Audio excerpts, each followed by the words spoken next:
Welcome, everybody. Happy New Year. I'm Checker Finn with the Fordham Institute. Welcome to the fifth in our series of 10 get-togethers to talk about Education 2020 with prominent thinker-writers, mostly right-leaning and fresh thinking when it comes to the education issues that plague us.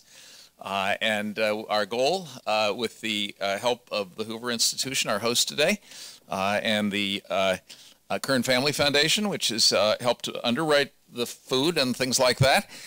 We are happy to see you and to try to promote some fresh thinking about education and get us beyond some of the cul-de-sacs in which we think education policy and education thought have gotten stuck in recent years. And it is my great pleasure to kick off this afternoon by introducing Mona Charen, a friend, a senior fellow at the Ethics and Public Policy Center, author of a terrific new book, Sex Matters, How Modern Feminism Lost Touch with Science, Love, and Common Sense. She has written a great New Year's gift, a belated early President's Day gift. Even a Valentine seems appropriate, doesn't it? So we are very glad to have Mona here, and I have read her paper, and I think you're in for a treat. So I'm not going to say more. A little bit is in your program. Thank you and welcome. Thank you, Checker, and thanks to the Thomas Fordham Foundation for sponsoring this project, and to Hoover for inviting us. Appreciate that very much. I'd like to kick off by asking you all to picture a 16-year-old young woman. She wears glasses, looks kind of scholarly, very pretty, very smart, comes from a bad neighborhood, goes to a charter school, and she is just on the cusp of the rest of her life. What do we want her to know? What is it our obligation to teach her? Well, there is broad agreement that American students need a good grounding on core academic subjects. There's a great fashion for STEM subjects. Lots of people think that an arts curriculum is key to a well-rounded education and so forth. But what about life lessons? There's broad agreement that certain life lessons should be part of the curriculum. For example, in almost all the schools in our country, this young lady will be told that she should avoid smoking, that she should get enough sleep, that she should exercise regularly, that she should even use birth control to avoid STDs and pregnancy. But unfortunately, when it comes to other aspects of life where life advice might be really important, the consensus that we should do this dissolves. This is where tangled questions of morality and paternalism come into play, and schools are a little bit shy about discussing these matters. But I think it's time to retire our reticence about discussing the importance of life decisions. There are only a few experimental programs in America where that 16-year-old will be told what the Brookings Institution scholars Isabel Sawhill and Ron Haskins called in 2003 the success sequence. Namely, do 3 things in your life and you are vanishingly unlikely to wind up in poverty. Those 3 things: finish high school, get a full-time job, any job, and wait until you are married to have children. That's the success sequence. The data are striking. Haskins and Sawhill calculated that those who follow all 3 norms have only a 2% chance of living in poverty and a 75% chance of joining the middle class. And if people were to follow these steps, child poverty would be drastically reduced. So that is the stark fact that too many shrink from confronting. Unwed childbearing increases poverty. It ought to be a simple thing, you would think, to counsel kids to avoid it, but in fact, when it came to a teenage pregnancy, the nation did achieve something like consensus to do just that, and it worked. But when it comes to advising against unwed pregnancy for those over 18, cultural leaders fall silent. There are a lot of reasons. In past decades, the topic of family breakdown carried a racial charge. In the mid to late 20th century, rates of unwed parenting were dramatically higher in the African American community than among whites or others. In 1965, when Daniel Patrick Moynihan issued his famous report on the black family, the illegitimacy rate among African Americans was 23%, compared with 3% for whites. In the intervening decades, the stark contrast between black families and others has faded, but not for good reasons. It's because everybody else in our society has come to resemble more the African American community. Now, family structure is a key variable affecting upward mobility. And it should, you would think, commend the topic to those, especially on the left, who seem preoccupied with inequality.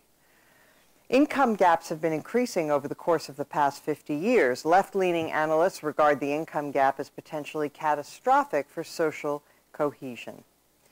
New York Times columnist Paul Krugman spoke for many when he said, describing our current era as a new Gilded Age or Belle Epoque is not hyperbole, it's the simple truth. And you've heard similar things from Barack Obama and Elizabeth Warren and Bernie Sanders. Yet, for all the pained concern about among progressives about the rich getting richer, they've turned their faces away from one of the chief causes of intergenerational poverty, the decline of marriage. The past few decades have offered prodigious evidence that family structure is key to life success. College-educated Americans, that is the upper one-third of our society on the income scale, faithfully follow the success sequence steps. At the other end of the spectrum, less educated Americans have more disordered and chaotic homes. In fact, the sociologist Andrew Charen has observed that America holds the dubious distinction of having the most chaotic adult relationships in the developed world. We cannot say for certain that adhering to bourgeois virtues like work, marriage, and graduating from high school or college, that these cause success. We can obviously, correlation is not causation, as everyone knows, but correlations shouldn't be lightly dismissed either. For example, following up on the Haskins-Sawhill work, Wendy Wang and Brad Wilcox of the Institute for Family Studies looked at how the millennial generation is doing on these scores, and they found, very similar to the Haskins and Sawhill work, that 97% of millennials who followed all three steps are in the middle class or above by the time they reach the prime years of young adulthood, and among those who don't, rates of poverty are much higher.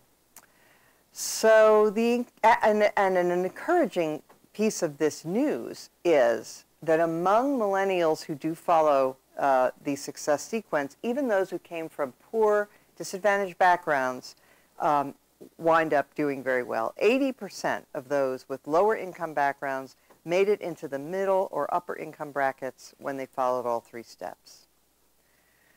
So as I said, our culture has become bifurcated. Among the highly educated elite, the upper one-third, unwed parenting and even divorce are now incredibly uncommon. 67% of children whose parents are college graduates grew up with both of their biological parents. By contrast, among high school graduates, only 33% of kids live with their married parents. And among high school dropouts, the data are exactly reversed. 67% of millennials who lacked a high school diploma had a baby before marriage. The success sequence pays off. African Americans who married before having children were almost twice as likely to be in the middle or upper income category as those who had children first. And for those who followed all three steps, 84% were in the middle or upper income brackets by young adulthood. Okay, so it works. But young people who come from certain neighborhoods where marriage and work and so forth are not norms, a lot of them are unaware of their own capacity to shape their destinies. A young woman who was featured at an American Enterprise Institute panel on the success sequence reported that no one in her world talked about the importance of following these three steps. Another said that it was her impression that marriage was something you did if you were very much in love, but it was utterly unrelated to childbirth or a life plan. She herself came from a single-parent home.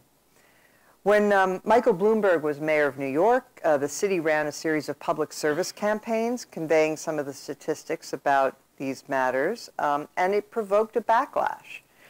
State Senator Liz Krueger said, "This campaign seems laser-focused on shaming already struggling teen parents, or ludicrously convincing teens not to get pregnant because really bad things will happen," unquote. Planned Parenthood objected that the campaign creates stigma, hostility, and negative public opinions about teen pregnancy and parenthood, unquote. Well, yes, and that was the goal.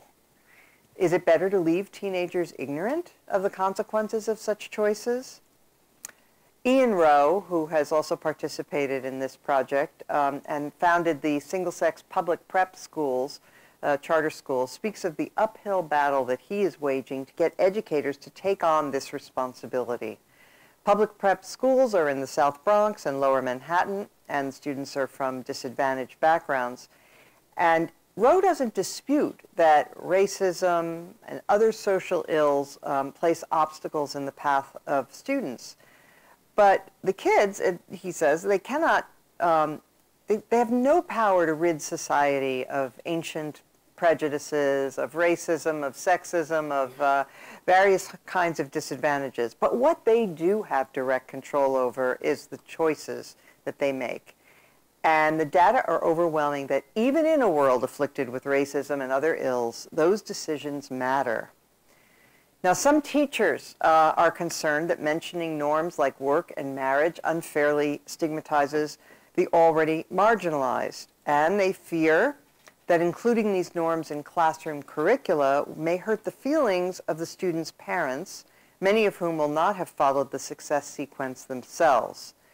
And by the way, some of the teachers may not have themselves.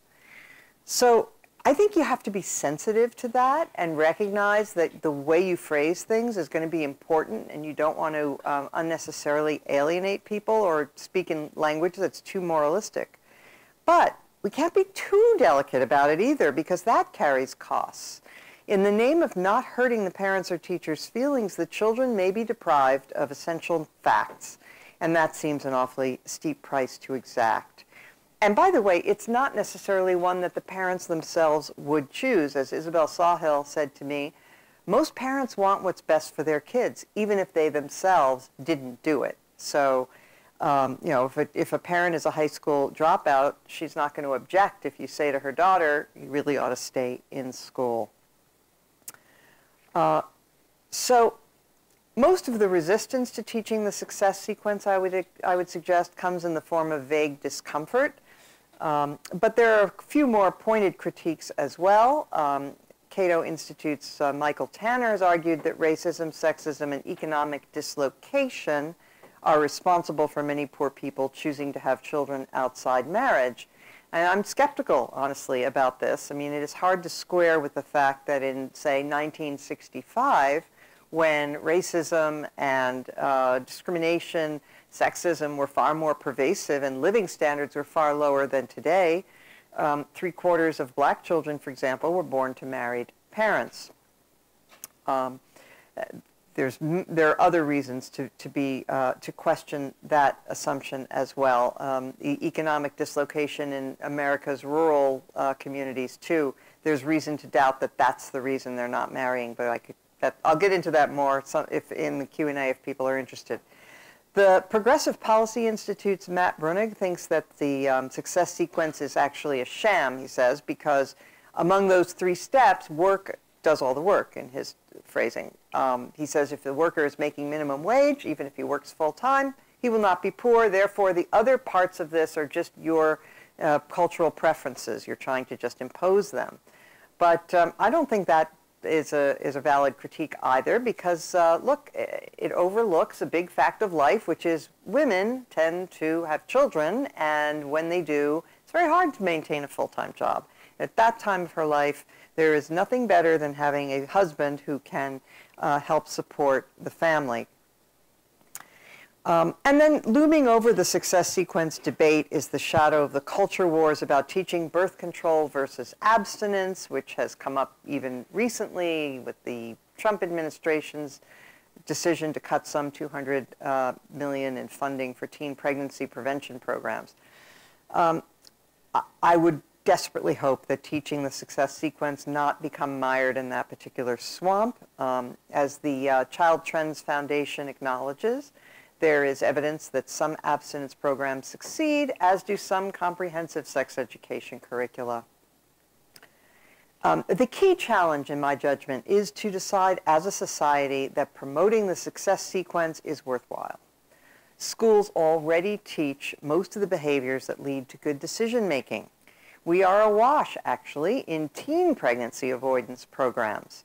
The Office of Adolescent Health at the Department of Health and Human Services maintains a list of hundreds of successful programs, as does the National Conference of State Legislatures. The Affordable Care Act included funding for lessons on healthy relationships, communication skills, conflict avoidance, and so on. These programs have been part of a culture-wide push to discourage teen pregnancy. And of course, it's impossible to say for certain how much any one program contributed, but we do know that something worked. The National Campaign to Prevent Teen Pregnancy, the HBO show 16 and Pregnant, the hundreds of state, local, and federal education programs, and celebrity PSAs have had noticeable effects. Between 1991 and 2014, the teen pregnancy rate declined by 52%. The effort to discourage teen pregnancy had one huge advantage: consensus. With rare exceptions, left and right agreed that delaying childbearing until adulthood is a worthy aim. There's every reason to extend that same consensus to the success sequence. The debate about poverty, disadvantage, racism, and social ills will continue, but is there any doubt that individuals, even those from unfortunate homes, have some power to shape their own destinies? It's even arguable that getting educated, working, and waiting until marriage to have children leads to better outcomes for men, women. Sorry, I meant to say, is it even arguable that it leads to better outcomes for men, women, and especially for children? Think about that 16-year-old young lady who is growing up in a community where education, work, and marriage are all ailing. She faces many obstacles, but she may be unaware of the ladders up. Students from poor backgrounds often overestimate the obstacles to their success. Many imagine, for example, that college is out of reach because of the cost. And one of the things that Ian Rowe does at the charter schools that he runs is he makes it a point to tell his students that full scholarships are available for students with family incomes below a certain amount. This is a thunderclap to a lot of kids. Well, just as poor students should know that the best colleges are available to them if they are academically prepared, shouldn't they know that certain personal choices have a track record? The tools to teach the success sequence are readily available. The Dibble Institute, for example, has created a widely imitated curriculum that's used at many private schools called Relationship Smarts, that mentions the success sequence as part of a package about healthy sexuality, relationships, conflict resolution, and so forth. The public prep schools, the Ian Rowe schools, employ as their base text the 7 Habits of Highly Effective Teens by Sean Covey, and then they add to it with some of the other lessons that they have found, and they've also invited in near-peer counselors, students who are just a little older than high school age, because they find the kids are most receptive to that. And other programs that I have looked at also stress the importance of near peers. There is a wealth of data that these techniques work, and let 1,000 flowers bloom. Teach it as part of career readiness or health or sex ed. People can consult the Dibble Institute, or they can consult the Catholic school curricula on self-control, which have shown good results. There are 1 million character education programs, and many of the myriad efforts under the rubric of the Campaign to Prevent Teen Pregnancy. We educate our children for life success, not just for academic achievement. We warn against smoking, illegal drugs, and other hazards. Can we, in good conscience, withhold the facts about the centrality of education, work, and family? They are the indispensable building blocks, not just of financial success, but of health and happiness.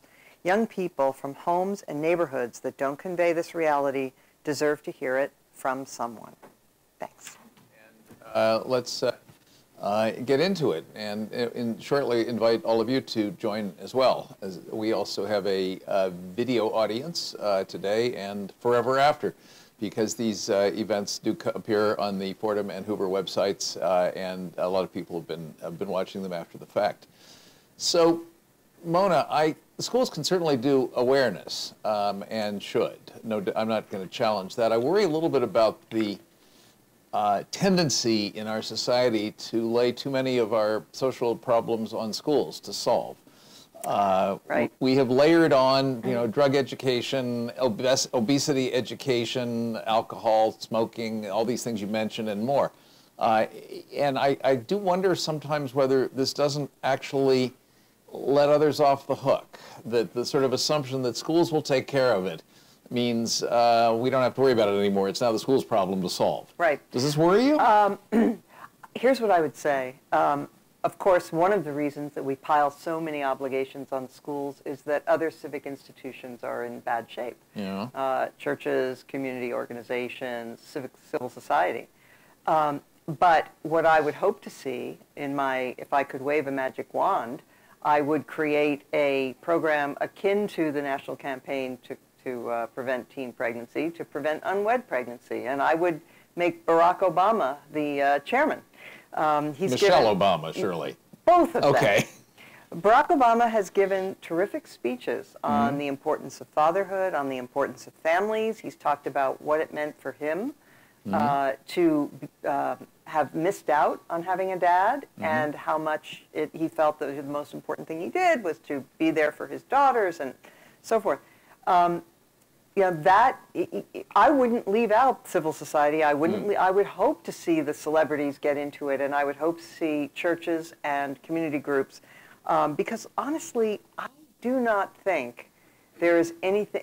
We're enmeshed right now in a debate, certainly on the right, over how we got here. How did we get to a point where so many people are dying from diseases of despair, and where the male labor participation rate is so low, even though the economy is thriving, and these various other troubles. And some people, like Orrin Cass, have been suggesting, well, really it's about work, and we definitely, we have to improve work because that's the key to everything. And I guess I'm interested in that perspective, but I'm skeptical that that's actually it's part of it, but I actually think, based on the research that I did for my other book, Sex Matters, that the key is communities, and the key to communities is families, and therefore we really have to have a concerted effort to shore up family life. Okay, so schools as part of a fabric, a broader campaign, not as sort of solely responsible for dealing with this, because as I look at schools are already sort of working on getting graduation rates up, and they're up.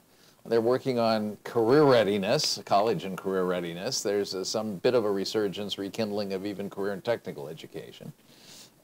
Working on adolescent pregnancy, as you already said, with some success, or something is succeeding, because the teen pregnancy rate is down, even though the all long-term big picture illegitimacy rate is so up. Yes, there's almost a crossing of lines here, isn't there? As teen pregnancy rates improve while out-of-wedlock rates worsen? Out-of-wedlock rates in the last few years have ticked down a tiny bit. They have? So yes, just a bit. So there's that. So the elements of this package, so to speak, this sequence, are already in the works. including in the education system. Again, the teen pregnancy, graduate, be ready for work. Those are sort of already on the table. They're not pulled together.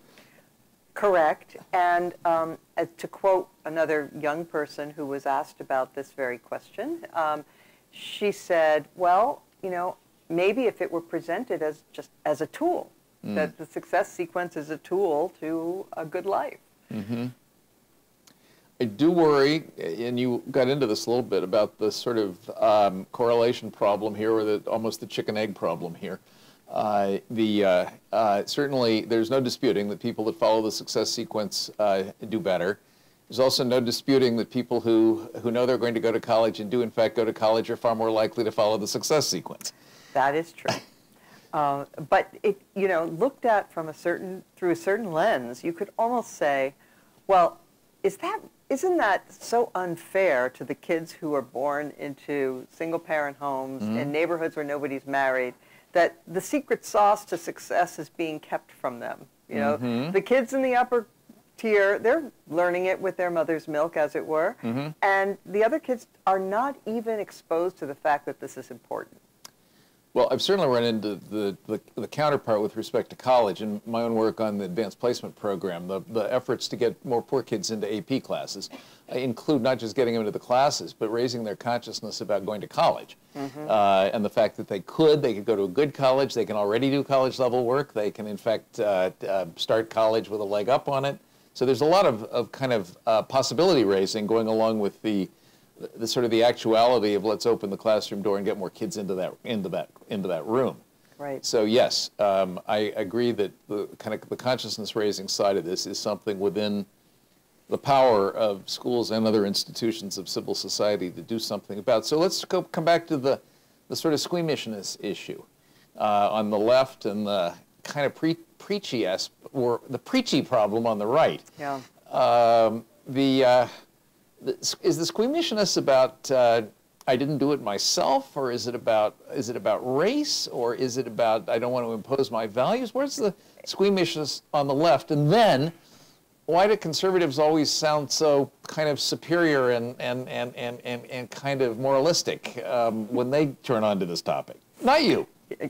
So I'm smiling because I'm reflecting that conservatives have lost some credibility on this matter in the last couple of years, now that the president who represents the conservative party doesn't represent any ethics that anybody recognizes. Yeah, so they've lost a little bit of moral high ground there. But look, I do think that the squeamishness, this is really a hard problem. This is where the rubber meets the road, because people who are completely committed to the idea that families are optional, and that the most important thing in life is choice, and that the most important thing is to call everything a family.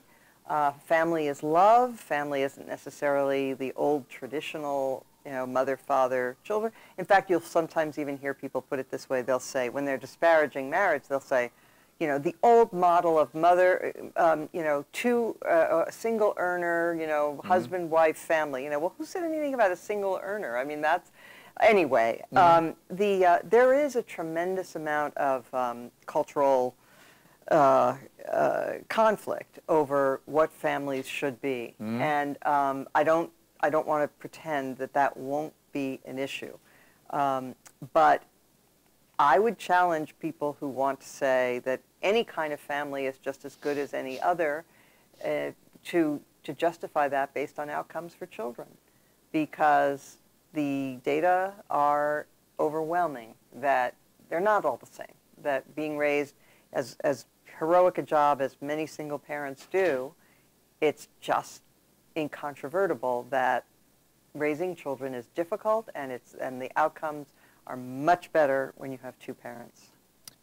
And at least in my experience, watching people I know, it also works when you've got two dads or two moms. That can be a very successful family as well with two parents. Yes, and there are just a few little things that you have to do differently to make sure you're, but that's a two-parent family as well, and kids, at least two, are looked after properly seem to do just fine in those circumstances. So what and about by the way, in Yeah. in single-sex couples, Yeah. it turns out that at least according to a recent New York Times story, Yeah. there tends to be a sort of bifurcation of roles, just as with opposite-sex couples. I'm not a bit surprised. Yeah. I do most of the cooking in my house. There you go. My wife washes the dishes, willingly. I would say. So what about the preachy problem? How can, aside from the moral high ground issue that you already mentioned, is there a way for not just conservatives, people who want to talk to kids about this topic, to avoid sounding like I'm better than your mother? Well, first of all, I would hope that the parents would be brought into this. Okay. Maybe these could be after-school programs or whatever, and the parents could be participants, which would be helpful so that the kids won't feel that they're somehow betraying their parents if they're participating in this. But look, I mean, again, we didn't hesitate when it came to discouraging teen pregnancy. That had an element of preachiness to it, and yet we felt that the data were so strong that even though this does represent, I guess, a certain kind of sexual freedom, it's not one that people should take advantage of. And or at least if they do, they should be aware that there are really, really serious consequences. And one way, look, I would approach these teenagers are not perfect decision makers. I've seen a few, raised a few, couple. But yeah, me too. But they're not children, and you can present data to them. You can show them the facts. Yeah. And you can let them know that there are trade-offs in life and that nothing is without consequence. If pregnancy avoidance is one of the goals here, which I should be, you probably don't care, or maybe you do, whether it's birth control or abstinence? I don't know. I don't want to get bogged down in that debate. I mean, I think for parochial schools who want to teach abstinence and then also talk about the success sequence, great. For public schools in conservative parts of the country, if they want to do that, wonderful. If Boston or Baltimore doesn't want to teach abstinence, they want to teach birth control, fine. Okay, so we can be agnostic on that. The desirable goal is that you not be burdened as a single parent before you are a successful adult, or ever as a single parent. Or a married adult. Married adult. Okay, got that. So why is the success sequence just in recent weeks coming under various kinds of challenge in the on TV and in blogs and in newspaper articles? Why are people beginning to sort of say, I'm not sure that's right anymore? I think it's I think it ties into a debate that we've had before, and you see these patterns reasserting themselves again and again and again. The debate about what went wrong in the inner cities, right? There was work by William Julius Wilson and others suggesting that the reason illegitimacy spiked the way it did in the late 60s and early 70s and into the 1970s and 80s was that the good jobs had left the cities, and that this was why people were having children out of wedlock. And or at least that's what some people, some more sort of liberal analysts said. Conservatives said, no, that's not the reason. It's lack of morality or something. That's what I meant by preachy. But yeah, yes, no, they said that. They said that. Yes. And they, oh, it's those, those black people. They're they don't badly behaved. They don't behave right. Yeah. And then when the same sort of pattern began to be shown among white people not getting married, having children out of wedlock, guess what idea came back? It's the loss of manufacturing jobs. That's what's causing all of this. It's not immorality. It's not whatever. Look, I don't think it's useful to call it immorality at any stage. I think when you talk to that 16-year-old that I'm talking about, and I actually have a particular girl in mind, but I've met many of them, but when you talk to them, I mean, you can't expect them to have a firmly established moral code when nobody has given them one. I mean, they're kids. And so, you know, and the social norms that have developed came to us through our entire culture. I mean, the whole U.S. society decided that we were going to have a sexual revolution, that we were going to eschew the old standards about family formation and all of that. And so it does require grappling with that in a serious way and saying, you know, that was probably a wrong turn. And it's nobody's fault, but if we want people to have what they need, what do babies need when they come into this world? They need the love and support of two parents who love them. They need security. They need order, reliability, and connections to others. And we're learning that because the sexual revolution weakened those family bonds and weakened our social cohesion, that people are lonely and unhappy and a little lost. And I think that that is a deep rethinking that needs to happen about what people need to thrive, and a return to the idea that we're not going to have thriving communities without those the original building blocks, which is the family. So a little bit of this is also the sort of bowling alone problem. The fact that people are no longer going to their bowling league. They're staying home and looking at their screen. Yeah, that's right. And not interacting and with I can testify for myself that looking at a screen is depressing. Okay, it is depressing, and I'm not sure it's helping your bowling score either. Yeah. I'm going to come back, though, to the sort of call it the policy role here in education, because I understand the cultural shift and even the movement idea that you're talking about and the importance of those. What would be if you were a state in charge of the K-12 system, and I'm still stuck on the Maryland State Board of Education at this moment myself, what should a State Board of Education think about doing to bring about any of the things you're recommending? I would start by talks by young women and men who are 20, 21, 22, who have followed the success sequence and can talk about their own experiences. Well, no, that's a good idea, but that's not a policy exactly. That's not something that a public official could say, let's do the following.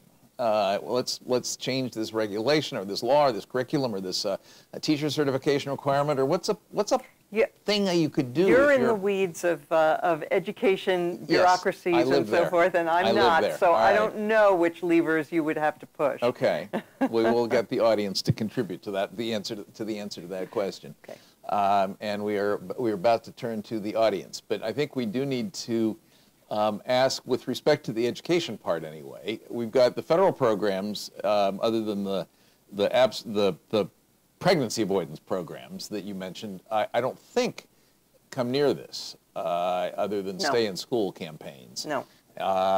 The state stuff I don't know about. I'm not aware of it in Maryland, and there may be other places where there's a state function. Local districts, charter schools, you mentioned Ian's charter school, and they are, of course, charter schools and private schools are basically free to teach almost whatever they want.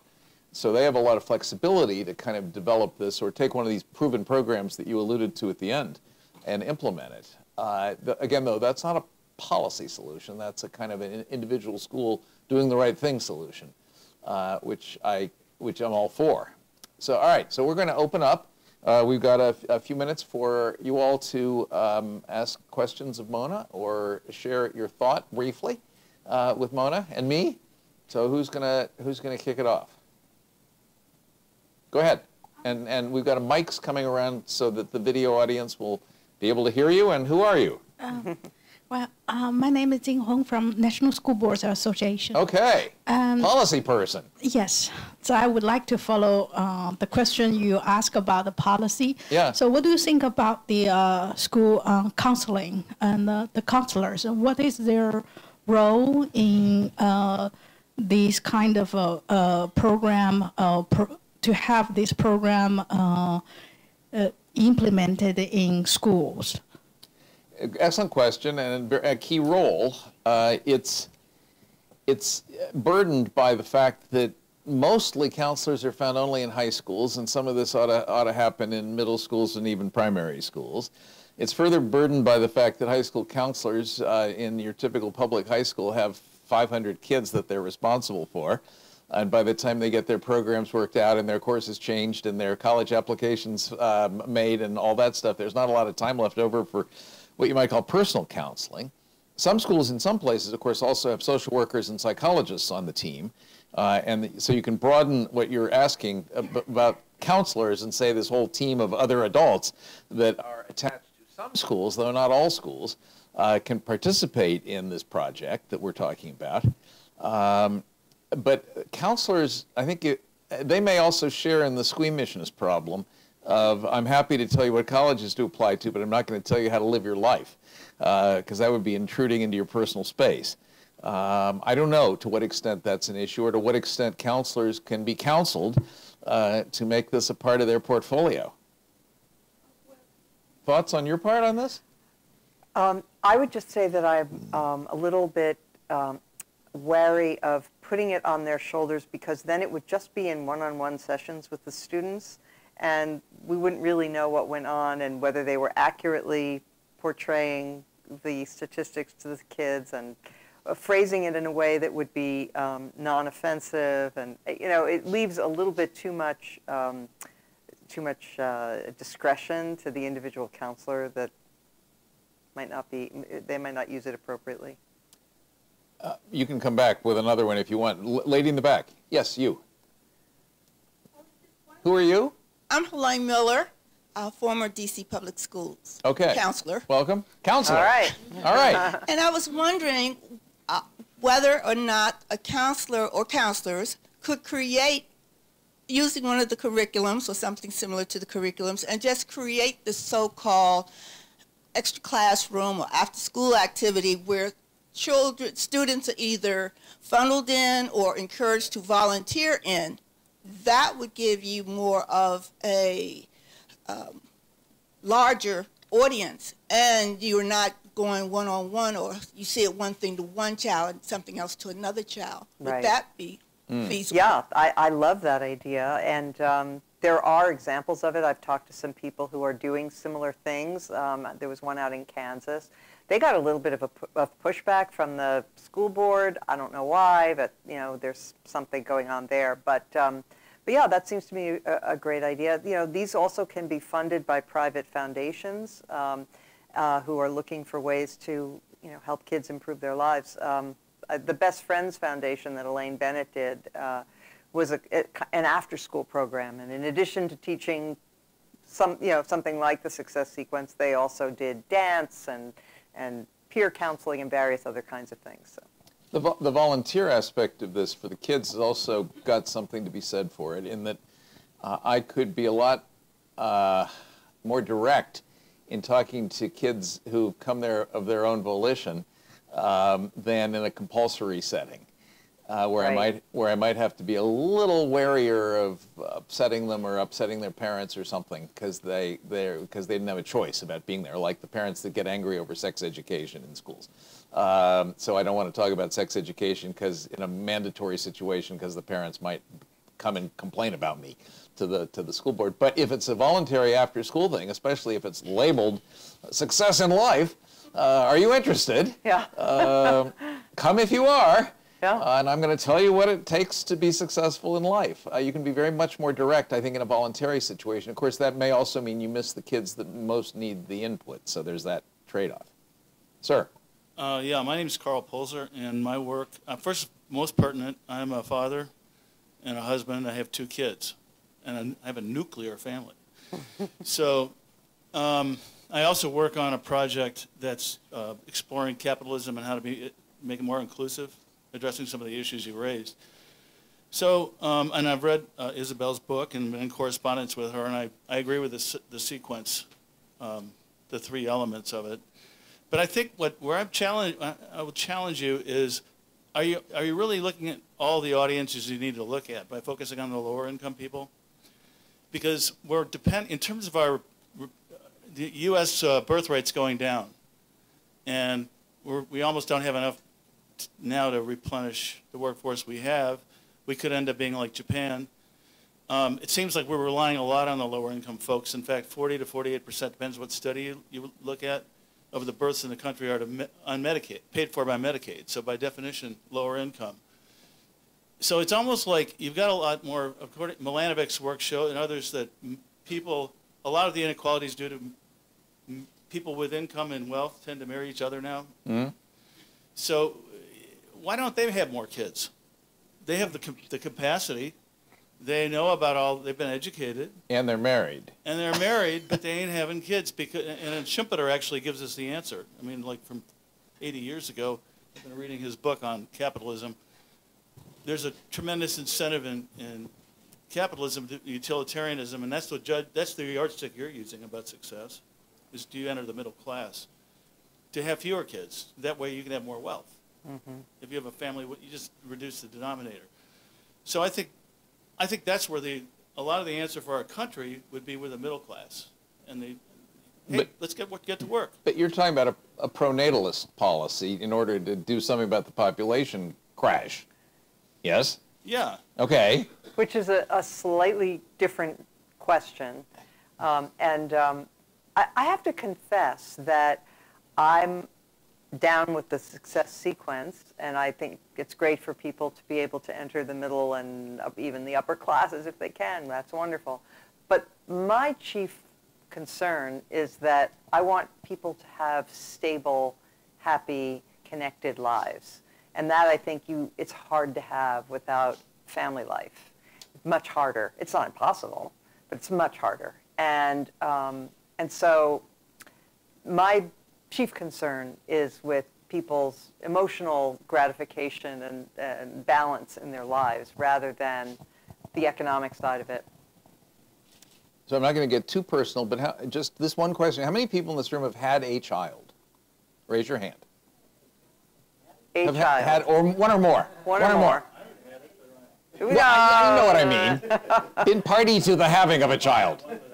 I just made at least half, maybe 2/3 of the people in the room have been party to the having of a child. Okay, that's all I wanted to know.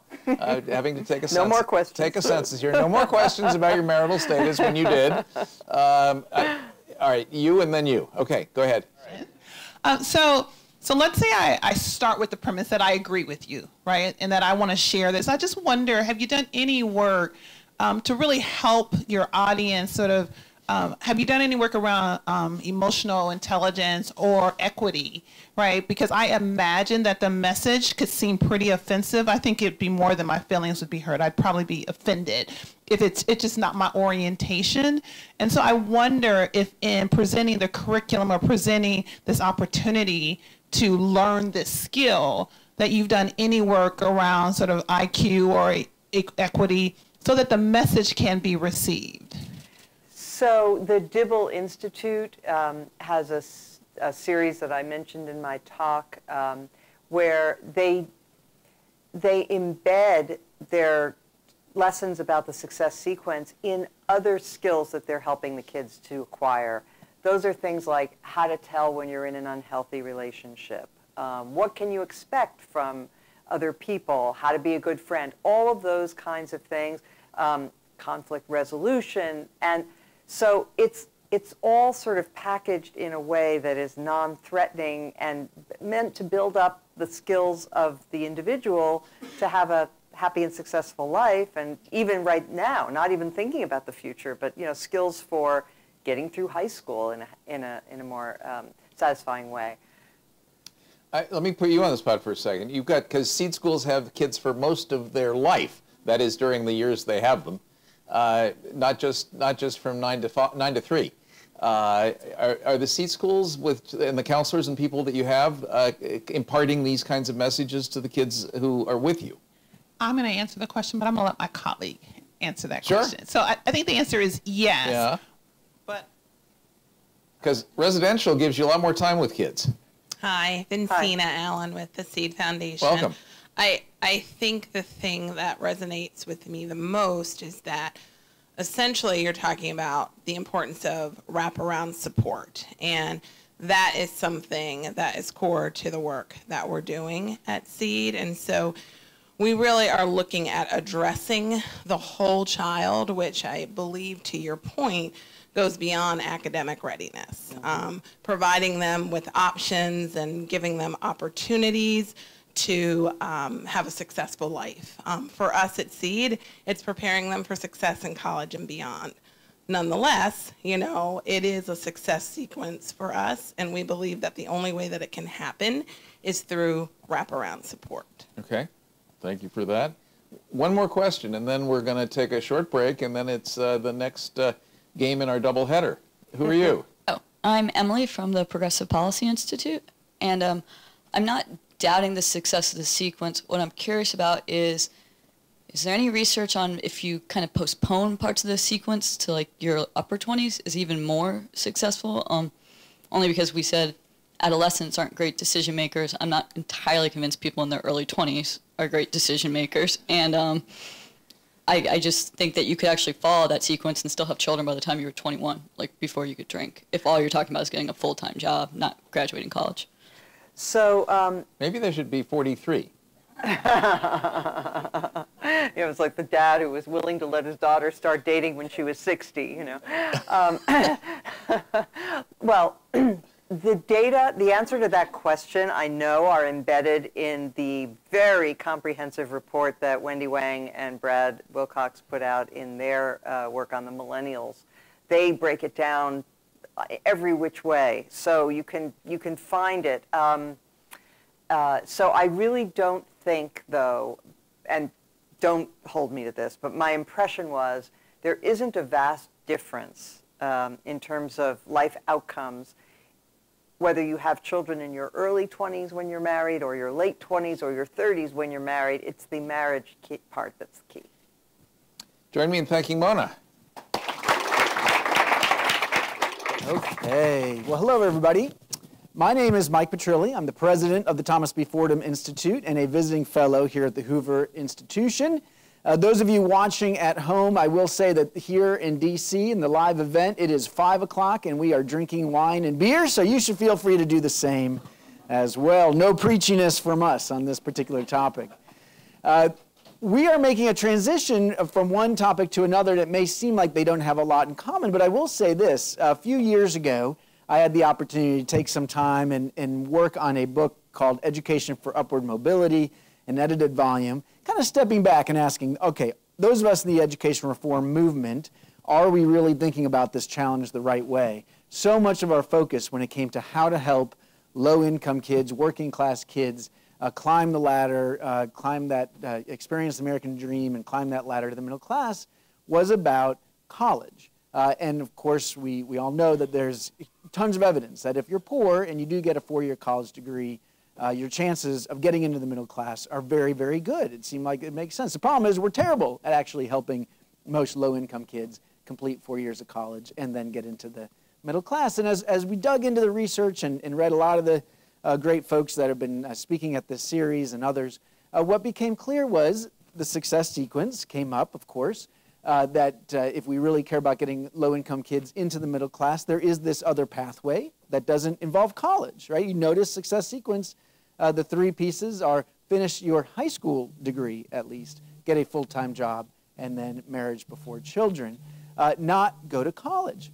And when I was doing some of that research and I would talk to people like Isabel Sawhill and Ron Haskins, they would always tell me, they'd always say, we just can't understand you education reform people. You are obsessed with college. Why is that? Those of us in the broader social sciences who think about social policy, we love career and technical education. That's where we've got strong evidence. The Career Academy studies showing these incredible long-term impacts on helping low-income kids get into the middle class, on even boosting marriage rates.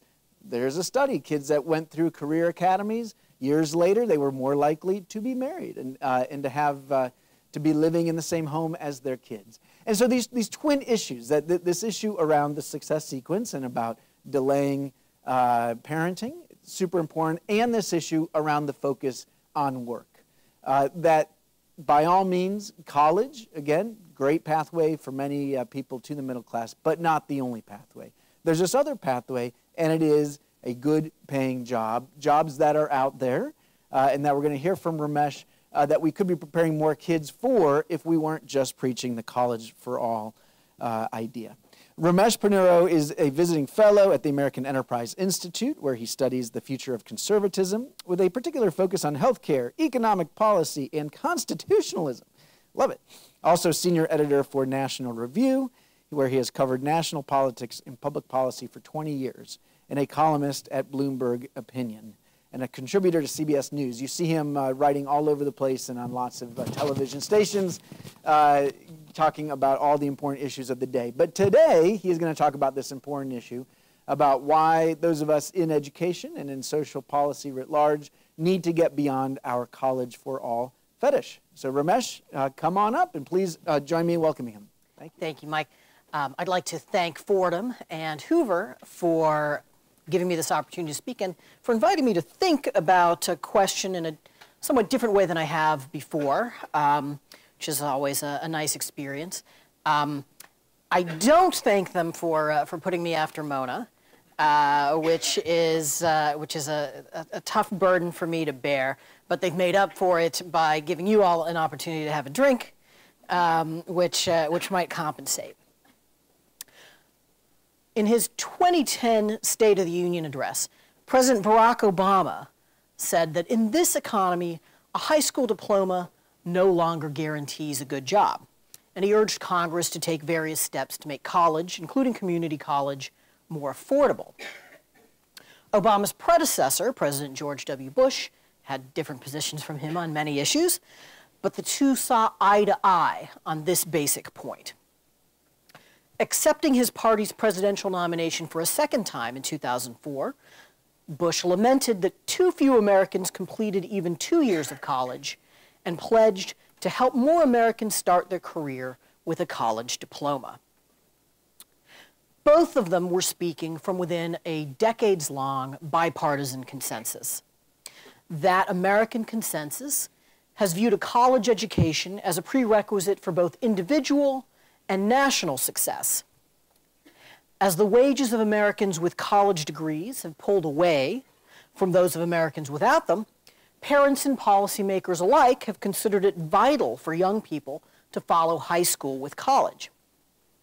That way, those young people can capture the wage premium, and the economy can reap the benefits of a skilled, which is to say a schooled, population. Colleges have long been widely respected institutions, and they naturally agree with this perspective, even apart from their material interest in it. So they tend to reinforce it, and they may do so more actively in coming years as demographic change reduces college enrollment and forces many colleges out of operation. The consensus that sending more young people to college should be our priority has frayed a little in recent years at the edges, but it remains strong. If you go to the homepage of the website for the Bill and Melinda Gates Foundation, you'll see that one of their missions is, quote, to increase students' college completion rates. Clicking on that mission takes you to another page that outlines the foundation goal: to ensure that all students who seek the opportunity are able to complete a high-quality, affordable post-secondary education that leads to a sustaining career. Scroll down a little further, and the foundation explains that its college-ready education program aims to ensure that all students graduate from high school prepared to succeed in college and in a career. All students. Well, our government, and one might say our culture, have made a concerted effort to increase the number of young people who attend college. For a long time, that strategy arguably succeeded. College degree attainment rates rose for several decades. That rise coincided with a massive increase in the wealth of the nation, and especially the part of it with degrees, and it made sense that these trends would coincide. But the strategy may have hit a point of diminishing returns and hit it well short of where we might have hoped. Some of our apparent success in raising enrollment rates has taken the form of putting young people who are not ready for college in colleges. As of 2009, nearly half of all college students had taken at least one remedial course within 6 years of entry. The figure for community colleges was nearly 70%. Dropout rates are quite high. According to the National Center for Education Statistics, more than 1/3 of the students who enrolled in four-year colleges in 2003 had failed to receive a degree within the next 6 years. The same was true of nearly 2/3 of those who enrolled in community colleges. The Bureau of Labor Statistics reports the good news. The wages of people who went to college but were not graduated are higher than the wages of people who never went to college at all. Less encouragingly, it reports that their wages are nonetheless closer to those of high school dropouts than they are to those of college graduates. And this some college group, unlike the high school dropouts, has student loan debt. Even among those who do earn college degrees, many don't take jobs that require those degrees. In a recent paper for the Manhattan Institute, Orrin Cast pointed to research showing that more than 1/3 of employed college graduates work in jobs for which the majority of job holders did not consider a college degree necessary. He also noted research from Burning Glass Technologies and the Strada Institute, which used a slightly different definition of underemployment, but concluded that close to half of those college graduates whose first job doesn't require a degree are still in jobs that don't require a degree 10 years later. For all the emphasis on the necessity of a college education, moreover, 43% of high school students aren't enrolling in college in the first place. Cass calculates from the data that only 16% of ninth graders will make it through college to a job that requires a college degree, which is to say that only a small minority of young people will follow the education to career path that our system treats as an ideal. These disappointing results have caused many people to have second thoughts about whether we should be quite so single-minded about funneling students from high school to college. They should have this chastening effect. They should have it even if we put no weight on Brian Kaplan's argument that the wage premium from schooling mostly reflects the signal that diplomas provide about a prospective employee's intelligence, studiousness, and conformity to social norms, rather than reflecting the skills and knowledge that schools impart. To the extent that we do accept Kaplan's analysis, we have even more reason to think that neither government nor society should be seeking to raise college enrollment, or at least seeking it quite so avidly. My own skepticism about college as the main or only route to making a good living has led me to write about questions of public policy that affect people after high school.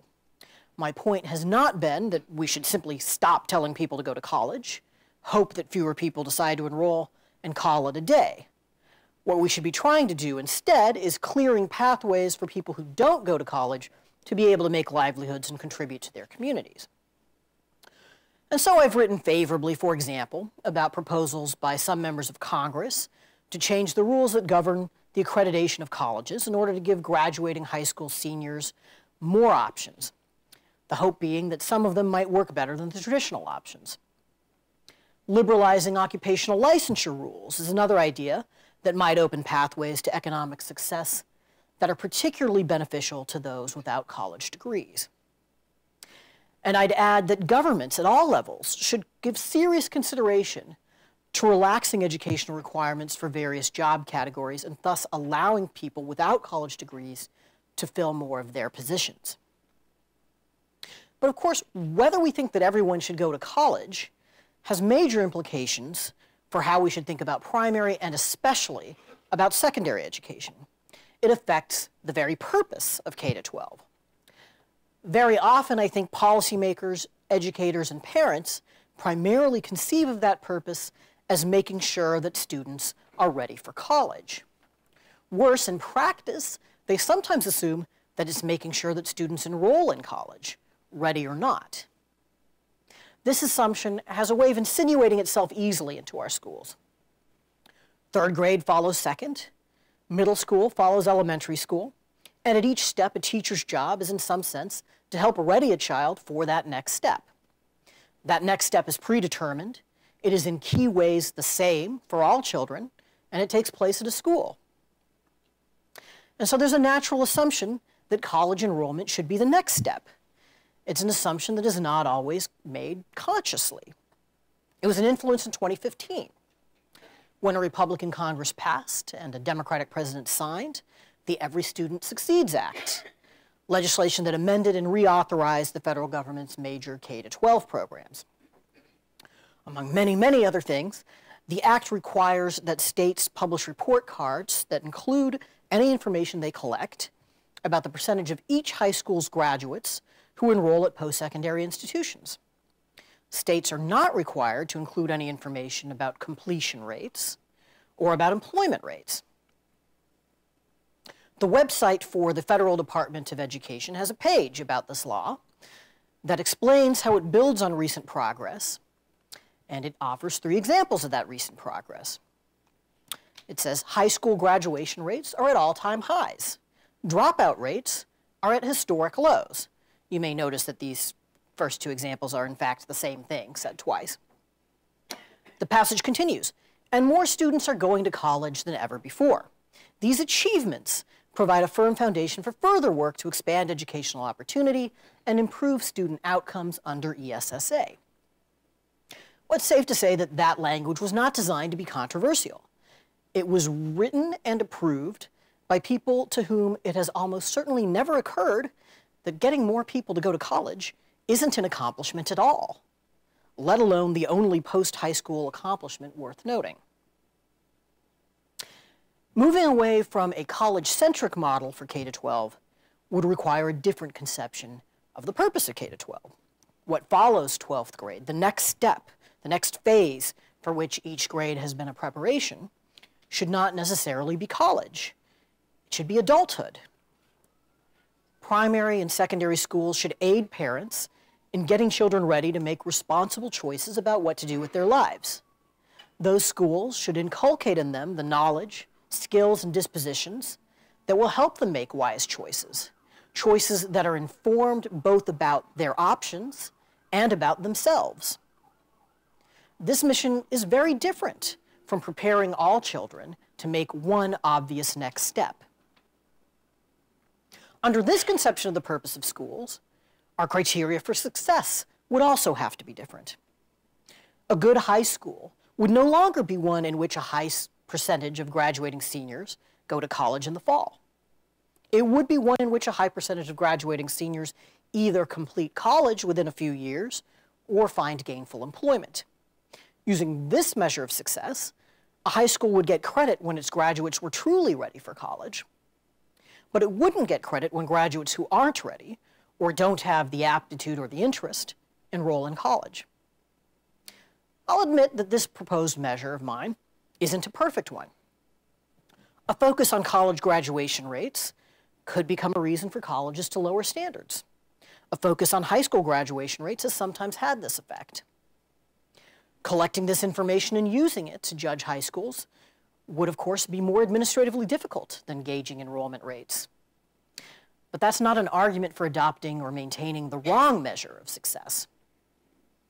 And keeping an eye on how well schools are preparing students for college or the labor market would also tend to counteract the negative side effects of the focus on high school graduation rates. The incentive would be to make the high school diploma valuable once again to employers.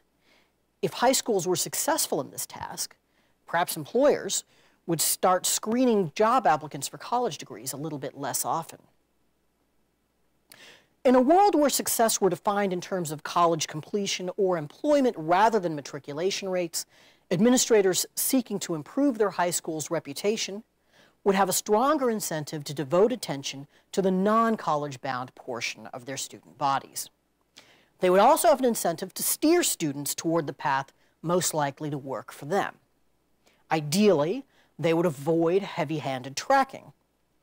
But that danger doesn't justify a status quo that is in its own way heavy-handed and that is failing many young people. The reorientation of schools I'm recommending also suggests a need for changes in academic standards and curricula. A few years ago, Andrew Kelly, then a colleague of mine at the American Enterprise Institute, noted that the Common Core standards are supposed to promote both college and career readiness. But instead of defining career ready separately, he wrote, the architects have equated the two. Well, nobody can doubt that there's a lot of overlap between what students need to learn for college and what they need to learn for a career that doesn't involve college. All students should be literate, know basic math, science, and civics, have some familiarity with art, literature, and history. All students should be supported, too, in forming habits of mind and conduct, including honesty and industry, that will help them become upright citizens. As I noted earlier, they need those things to form them as adults capable of choosing how to spend their adulthood. Yet it would be a surprising coincidence if the things students need to learn for college turned out to be identical to what they need to learn for a career that doesn't involve going to college.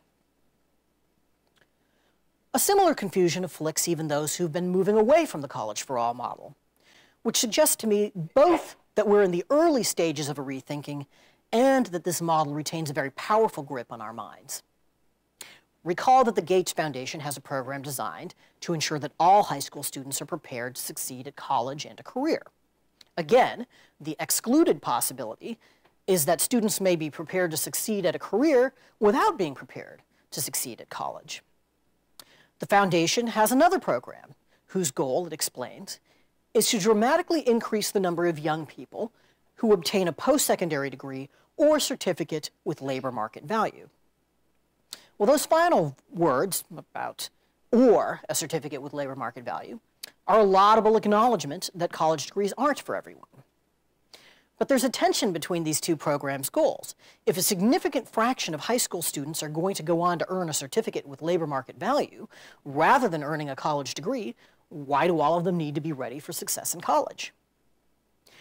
One way out of that conflict is suggested by a less well-known nonprofit organization now named Peer Forward, but formerly called College Summit. That group takes partial credit for the ESSA's inclusion of the requirement that states report every high school's post-secondary enrollment rate.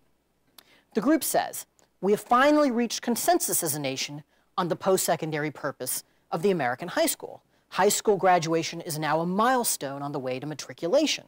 It is no longer the end point." But it then explains that it wants us to revise our understanding of college. Instead of picturing a leafy four-year campus adorned with brick buildings, tweed-clad professors, and strolling students with time to read, reflect, and yes, play, it says, we should have in mind a new definition: any post-secondary educational experience with value in the marketplace. The group goes on, however, to say that it's important for colleges and universities to award both more four-year degrees and more post-secondary certificates. I agree that our view of college should not be restricted to tweed and brick. I would like somebody to do some historical research on the last time that the percentage of professors who wore tweed exceeded 50. One of the benefits of changing the accreditation rules, as I mentioned earlier, would be to enable a greater variety of post-secondary institutions. But I would hope that this broader mindedness would lead further rather than stopping at that point. If we want to say that college degrees are not for everyone, which is what we should want to say, perhaps we should just say it, instead of trying to change the meaning of the word college. Perhaps we should consider, too, whether it's right to think that a path to success without a traditional college degree has to involve getting a formal certificate for training efforts begun after high school. Might it be possible for preparation to begin during high school? Even after high school, might a young person's actual provision of labor market value, that is, his working a job, sometimes be at least as valuable a credential as his possession of any piece of paper at all? And while we're thinking through the question of college and career readiness, might the term career itself indicate too narrow a way of thinking about students' futures? A lot of students don't want and won't have the kind of employment path that the term career can connote. Skeptics of the College for All template for success typically call for an expansion of apprenticeships and of career and technical education, although given what I've just said, maybe it would be better to go back to the unjustly discarded label of vocational education. And I am going to conform to that pattern. I think it is highly appropriate for governments to redirect some of the money they now spend trying to get young people to get college degrees to those young people who don't. And what makes that case especially compelling is that the major beneficiaries of the current spending, The people who actually receive the degrees and then have careers that require them have much better economic outcomes as a group than those who don't. I'm no expert on how best to design and support such programs. I do think that hands-on experience working for an employer could be valuable for many students, less because it is a form of training for a specific job than because it helps them get used to the world of work. And as an aside, my strong sense is that nearly all students, whatever path they're looking forward to, could use more instruction than they currently get in personal finance. But I would again raise the caution that college for all assumptions can easily sneak back into our thinking about these programs. There is nothing wrong with a participant in one of these programs choosing to go to college. But we shouldn't judge these programs by their effect on college enrollment rates, and we shouldn't try to structure them so as to boost those college enrollment rates. Defenders of College for All frequently suggest that the critics are elitists who wish to let only a select few through the doors of universities and reserve the great benefits of the universities to that few fortunate minority. These defenders observe that many of the skeptics are themselves college graduates and that their children typically follow the college track. David Leonhardt, for example, has sounded this note in the New York Times. The critics shouldn't be intimidated by this charge. They could even, in a way, fling it back at their accusers. A system oriented towards college enrollment already works, mostly for the advantage of a select few. This system leads us too often to ignore or condescend to those who are uninterested in following that path. My point isn't that everybody who believes that we should try to get more people to go to college is a snob, but the adherents of that view should reckon with the way in which they have fostered a culture in which people without degrees are sometimes written off as losers. The truth is that our debates on all sides of education policy are dominated by people who have college degrees and who expect their children to earn them as well. People whose degrees come from the very most selective colleges have vastly disproportionate influence in these debates and don't always appreciate how few Americans go to such schools. These facts distort our thinking about education, even though almost all the people involved have good intentions. The distortion has gotten worse as the country's social life has become more stratified on the basis of education. The policymakers, the journalists, the think tankers who talk about education have to stretch to imagine what the world looks like to people who don't share their educational goals and assumptions. A more pluralistic approach would be compatible with targeted efforts to identify young people who aren't bound for college, but whom we have good reason to think would benefit from it. And it would help them apply, arrange financing, and so forth. We could, for example, make it easier for them to make income share agreements that would enable them to go to college, or, for that matter, of course, to follow a non-college track. The point is that what is right for some is not right for all. Parents, including upper-middle-class parents who themselves have college degrees, should be open to the possibility that college may not be a good fit for all of their children. And as they help their children determine their options, they should be cognizant of our low college completion rates. Overall, our goal should be to open, not close, doors to opportunity. Those doors are not found exclusively on college campuses. A K-12 education is not a failure if it leads somewhere else. And in all of our thinking about grade schools, let us not lose sight of that truth. Thank you. Okay, well, let's get into some of this. First, I want to pick up on something you just said about parents. You know, there's a ton of data out there where pollsters ask parents about their own aspirations for their kids. And not surprisingly, overwhelmingly, I mean, like to the degree of like 90% of parents will say they want their child to go to college. You know, maybe some of those parents don't have a 4-year degree in mind, but let's assume that a lot of parents, and you ask kids, you get the same results. Now, those numbers start to go down somewhat as kids get older.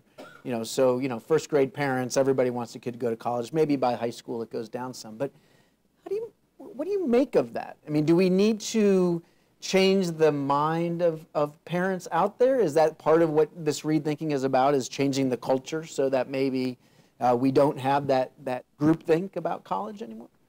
Absolutely, I think that's right. It's not just a question of policymakers who are imposing this mindset on people. It is a very widely shared kind of cultural norm in our country. As I mentioned, it's particularly strong in the upper middle class in our country, but I think it's strong nationwide. And we have to ask, is this mindset actually serving everybody? Now, what's one interesting thing, I've seen very little polling on this question, but I have seen some polling which suggests if you ask people just which should be our higher priority, getting more people to go to college or opening up pathways for people who don't go to college, there's actually a pretty strong majority support for option number 2 rather than option number 1. And it's interesting, sometimes you could say that people feel comfortable saying, well, for other people's kids, there should be all these other options. But they will still say about my own kid, I want them to go to college. And again, back to the success sequence, it's a little bit interesting. You have everybody aspires for marriage. I mean, you do the polling, you don't have people out there saying that I don't want to be married someday, or I would, most people say, yes, someday I'd like to be married before having children. But right now, it's only the upper middle class and some of the middle class that seems to be achieving that at high rates. And you could say the same thing about college, right? We have this aspiration, but then we don't quite make it. I've certainly made these arguments as well about let's be open to alternatives to college. And what I have found is that most people are certainly by the idea that, okay, if somebody's 18, they've got a high school diploma, and they decide they don't want to go to college, fine.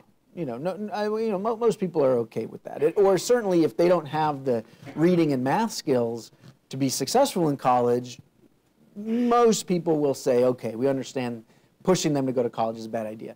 But the minute you say that earlier in the process, in 9th or 10th grade, somebody should, in your words, I think you said steer them towards a pathway that is not college, and suddenly you bring up the tracking boogeyman, people overwhelmingly get freaked out. And you can understand, certainly there's a long history in this country of our high schools being racist and classist, and that tracking system definitely saying, based on the color of your skin or where you live, you go over here. And certainly conservatives would say, look, we've got a terrible history in the Soviet Union, other places, of having these systems that also tried to make decisions for young people. So say more about, you said a little bit about how we need to get over that tracking concern, but let's talk about that a little bit more. I mean, these seem to be reasonable worries. So, yeah, there's absolutely is a concern about and sensitivity about tracking, and it takes different forms and different points in the political spectrum, but it is widespread. I think I had debated, partly for that reason, when I was thinking about these remarks, saying the key thing should be to create these alternatives and these options, and not say anything about steering kids toward the right option. But I just think that's unrealistic. I think one way or the other, there are, if you've got a high school counselor who's talking to a student, they're inevitably going to be pushing in one direction or another, maybe implicitly, maybe gently. So I'd say 2 things about this. One, I do think it's very important that the fundamental choice, whatever pressure or influence or advice is being given, the fundamental choice has to be made by the student and the student's family. Right. And when you think about sort of other countries' systems, there's more comfort with a greater degree of central direction. Yeah. Like, you take this test, okay, there you go. Right. I don't think that that's going to make sense. I don't think that would ever fly in this country. So in that sense, maybe it's not even a real danger. But the second thing I would say is that, what I said is that the fear of tracking is not a justification for the status quo. And maybe another way of looking at it is what we already have is a kind of tracking. It's just that we put everybody on the same track. And it's a track that not only doesn't work for everybody, it doesn't even work for the median student. Right. Which is, I mean, you look at the data, and it's right. That median student is the exact kind of student who will go to college and will drop out. Exactly. Yeah, no, that's very well said. Now, another argument that people push back on is they say, look, well, if, in today's labor market, you have to have some kind of post-secondary training, okay? At the very least, the certificates, some piece of paper, like it or not, that you can take to an employer that indicates that you've got some skill that's valuable. It's just really hard to identify good jobs where you can show up at age 18 and, you know, June of after your senior year with a high school diploma and get a decent paying job that's not gonna, you know, that has some real prospects. So, I mean, do you buy that argument? I mean, is that, what do you say to somebody who makes that case? Well, I would say, first of all, that even today there are quite a few jobs that don't require that kind of credentialing that in which people have been successful.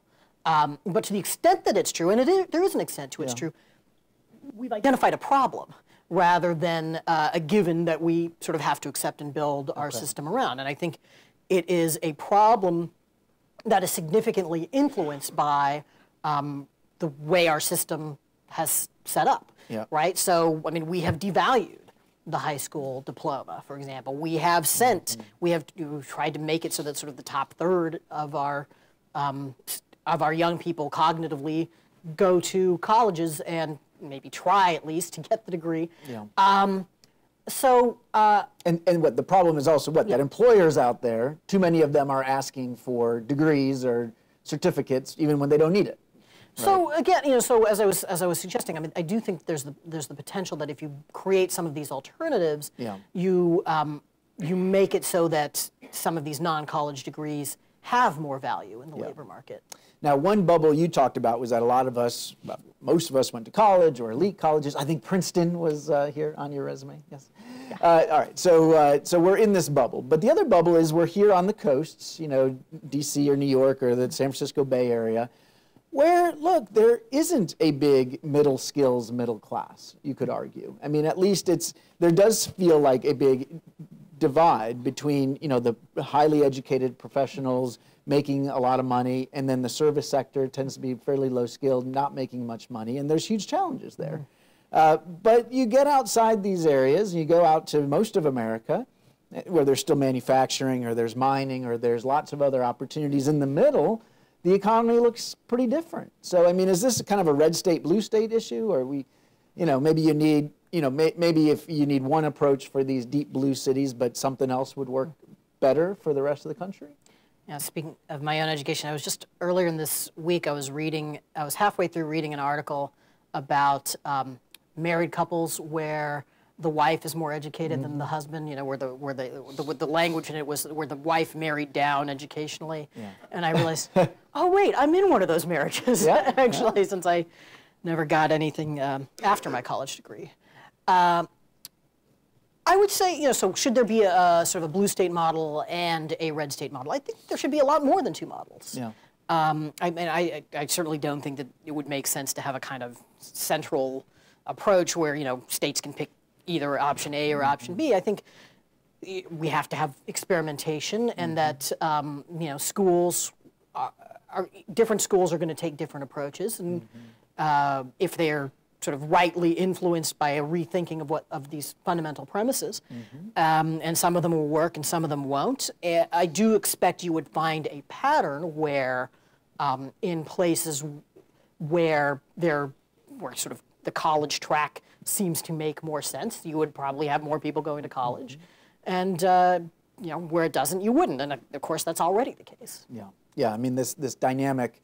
You hear this all the time from some rural schools that this push on college it just didn't fit in some cases. They felt like if they sent their kids off to college, they were never going to come back, you know, and so that's tough, especially in places that are depopulating, right? Whereas there may be some good middle skilled jobs in some of these places, but you know, so more technical training would work. But well, let's talk a little bit though about the politics of this. I mean, you have indicated that there's been some fraying around this College for All consensus, but it's still largely in place. I don't know. I would say that in the last few years there's been a huge shift, and part of that is because of the politics. You know, that the people who voted for Donald Trump, or at least Donald Trump country out there, really resonates with this notion that it's the elites on the coast that have been looking down on them for not having a college degree. I remember Marco Rubio talking about, well, you know, people should be able to get trained as a welder instead of a philosopher. You've got governors, actually both parties, if they talk about anything about education right now, it's career and technical education. There's sort of this sense that, you know, that the politics of this have shifted dramatically, that politicians are trying to signal to people without college degrees, to the working class, that they're with them. I mean, how do you make sense of all that? Well, I don't think that the politics have shifted that dramatically. I don't think that a political message that appeared to be sort of hostile to having young people go to college would be successful. Okay. For example, it is certainly true that you've got a deepening political divide between people with college degrees and people without college degrees, with the some college group being the kind of plurality in the middle. It's actually kind of interesting because income and education correlate positively with each other. The more educated you are these days, the more likely you are to vote Democratic, but the higher income you are, you're still more likely in any particular state to be voting Republican. So I've just got to assume that if you didn't go to college and you're rich, you must be just off the charts Republican. Like you must be getting like 90%. No, that's right. Those people are small business owners. Yeah, I haven't seen survey data on that particular slice of the public, but let's talk about that, because a cynic out there would say, well, see, these conservative guys are now saying, oh, well, now that people with college degrees are voting for Democrats and voting for progressives, that's why they don't want people to go to college, because college turns people into liberals. So the idea that sort of colleges are kind of liberal factories. Yeah. I guess so. If I would not advise conservative politicians to make policy on that basis, because I think some of the causal leaps there are highly speculative. Yes. Our understanding of why people who went to college and have the degrees end up voting more liberally is pretty underdeveloped, for one thing, and exactly what the effects of some of these things would be are a little unclear as well. So let's say we adopted some of the recommendations that I talked about and sort of like-minded suggestions. Now, presumably, this means that some of the people who are in the some college category go in a sort of a slightly different direction here. Right. Well, what does that do, right? I mean, how does that change their voting behavior? It's not at all clear to me what the answer. And if we're wrong, right? If the analysis that I'm giving is wrong here, then the net effect of these recommendations is to make the college degree scarcer. Well, doesn't that just raise the premium and actually help all of these college graduates, all these blue state voters? So it's very interesting. It's the kind of thing we love talking about, but but it's also kind of wispy on an evidentiary basis. Right. All right, that's fair. But the notion that the culture at least may be shifting some to say that, look, it is a problem if people feel like they're being condescended to because they don't have a college degree. Right. That it used to be that, look, if you're doing your job, you're working hard, you're putting food on your family's table, you deserve our respect. To the extent that the elections, particularly Trump's election, showed a degree of unhappiness in the country with the system, and with the educational system being a big part of that, then maybe it has opened up a little bit of opportunity for us to talk about some of these questions in a new and hopefully more constructive way. All right, I want to get the audience in here, so think of your questions and raise your hand if you've got one. And if you're watching via the video, send me a tweet, #Ed2020, and I will take a peek and see what you got. I've got one last question while you're thinking about yours. Back to the labor market. Last argument people make, this all might be fine and good for today's economy, but the robots are coming, and they're going to take all our jobs, except for the jobs of people who can learn to learn and who are adaptive, and that means people who have a strong liberal arts background. And that's why we need lots more people going to college. What do you think? Yeah. So I'm just really skeptical of the idea that this widely claimed for benefit of liberal education actually exists. That colleges are so great at inculcating these critical thinking skills to people. It doesn't seem to be working out so well for the 43% of people who don't go to college, or the large number of people who start and don't finish. And then I'm further skeptical that it's the sort of thing that you can't get in other ways. So, I understand why people make this claim, but I think that there's a kind of wishfulness to it that outpaces the evidence for it. Do you worry about the robots? You know, sometimes I think that if a robot could take over the job of a lot of the punditry, that might be Yes, that would be great. that might be better for everybody. Robo pundit. Involved. I like it. Okay, yes, sir. Carl Polzer, fantastic talk. Thank you very much. So I think we're in a different position than we were 10 years ago in terms of, the job market. There are all these jobs you read about that are out there that they can't match with anybody. Is anybody doing any research on, how could we train somebody to help get them those jobs? Number one. And then the other thing is on the robots. I mean, those machines that clean your hands, in the toilets are robots. Half of them don't work. But we've been having robots. That's the whole process of technology development. And in that sphere, we have this tremendous change going on with computers. And the colleges don't even know how to teach it. Mm-hmm. In fact, my daughter's taking at George Mason. Now they're starting to get into the game of big data. And then they work on a job at the same time. So, I mean, are there other things we could be doing to adapt as the new technology comes on to fit people for these jobs where they would go to school and then also be matched with an employer, and be, put into the workforce? Yeah. Does that make sense? It makes sense as a question. Whether I have a good answer for it is a different question. But sort of maybe further thoughts on the automation point. One, I am skeptical of the idea that this time is different. That this time technological development is going to destroy a bunch of jobs, and there won't be new jobs that are created that are at least as good to fill the vacuum. I think that there's actually a better case that technological development has been too slow than that it's too fast. And one thought that occurs to me is that if you expand sort of CTE type of education and apprenticeships and the sort of non-college track of skills development, it's a much better platform for retraining if somebody gets disrupted out of a job than colleges, than telling somebody when they're 45, well, you need to come up with this whole new career path, and that involves going back to college, which is completely unsuited to you.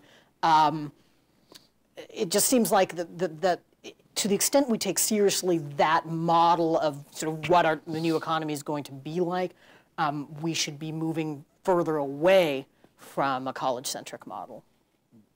So I agree with most everything you said, but I'm a little curious because you didn't really mention the role of higher education in this, in terms of the responsibility of higher education institutions for this kind of failure. In that, I know there's been great inflation, a lot of pushing kids into college, and I get that, but there's also been pockets of really great schools, particularly here in DC, a lot of our charter schools, where kids are getting into college through rigorous programs, low-income kids in particular, and yet they're still not succeeding, largely because higher education institutions seem to refuse to accept the fact that a lot of their new students are non-traditional.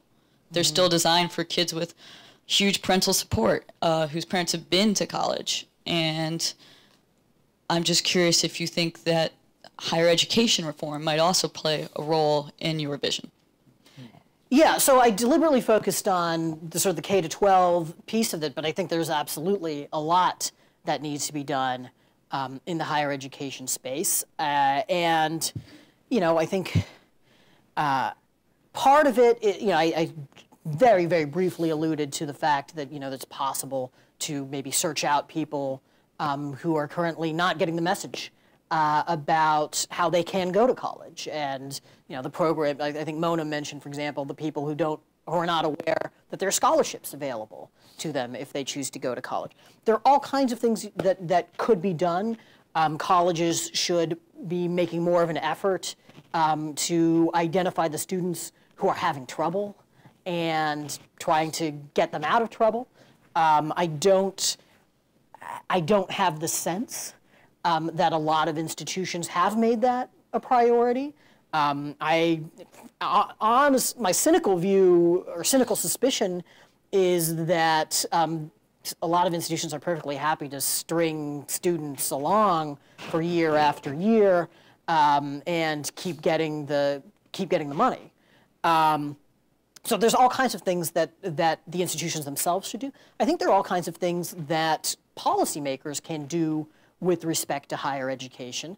I am one of those who advocates skin in the game when it comes to loans. It seems to me that if your institution, whether it's for-profit or not for-profit, is turning out a lot of people who are defaulting on their loans, it shouldn't be just the taxpayer who makes up for that, but the institution itself should get dinged in some ways on that. Now, that's going to be enormously controversial with the institutions, but nothing I said should imply that I think that everything's hunky-dory in the realm of higher education policy itself. When I think about this idea of 18-year-olds going out into the real world, it makes me a little nervous. You know, I mean, no, they're not, teenagers aren't kids, but I'm not quite sure, are they adults yet? I know that's so young. You know, college, you get this nice bubble of letting people get a little bit older and have all these experiences, but for kids not going to college, the military is a great option for many people. It does a fantastic job building skills in all kinds of ways. Do we need something else? I mean, people talk about national service as maybe being something we should embrace for young people, an alternative to the military, build skills, grow up a little, get some great experience, give back. I mean, what do you think about all that? I think our nervousness is to a large degree socially conditioned. Okay. And that we overestimate to the extent to which Americans growing up happens in college. And, right. you know, they do get older, at least. Yes. To the extent that it seems like kids have to be older to, you know, be actual adults, and that we've come up with adults as a verb now. It is partly because we treat people as kids for a longer and longer time. Now, look, I mean, maybe there are some good reasons for that. I mean, you know, I would not suggest, you know, kids going to work at 7 and being treated as responsible. You know, I'm not talking about going back to the pre-industrial or the early industrial revolution in that respect, but I do think that that maybe we've gone a little bit overboard in not treating adults as adults. National service? Not your thing? Well, you know, Bill Buckley, great founder of National, he wrote a book in favor of national service. I am so skeptical of the government, the federal government in particular, and it seems to be doing more and more to justify skepticism, that I don't incline toward that. We'll say our national parks need a good cleaning right now. I understand. All right. Well, do we have time for one more? All right. It's got to be quick, super fast. With the mic. That suggests that perhaps the private sector has a role to play in creating alternative pathways. What do you think about, say, apprenticeship programs, as Western Europe often has highly skilled, high-wage apprenticeship programs that can lead non-college graduates along toward a pathway toward success? Yeah, I think in general, I am in favor of a major expansion of these programs. I suspect that they're going to have to take somewhat different form in the United States than in European countries, partly because of the way those systems mesh with their educational systems and are very different educational system, and are, you know, as we were discussing with the tracking concerns in this country, which I think are much stronger than they are in other places. Absolutely, I think that there's a role for the private sector to play here, and I also think, you know, I think that there are reasons why employers have decided to screen as heavily as they do for the college diploma. And there are some reasonable considerations there. There's some good reasons for that, but I do wonder whether this sort of culture-wide mindset about college that is in some respects irrational has made employers a little too prone to do that, and maybe they ought to reconsider how much they do that. All right, please join me in thanking Ramesh. Great comments, and Mona as well. That concludes our program. We will be back again for the next event in this series in February. I believe that Yuval Levin, who was here, will be one of our speakers, and the other is Elliot Cohn. Okay, I'm looking at Checker. I think that is right. So another great doubleheader. Look for information about that coming to you soon. And until then, be safe.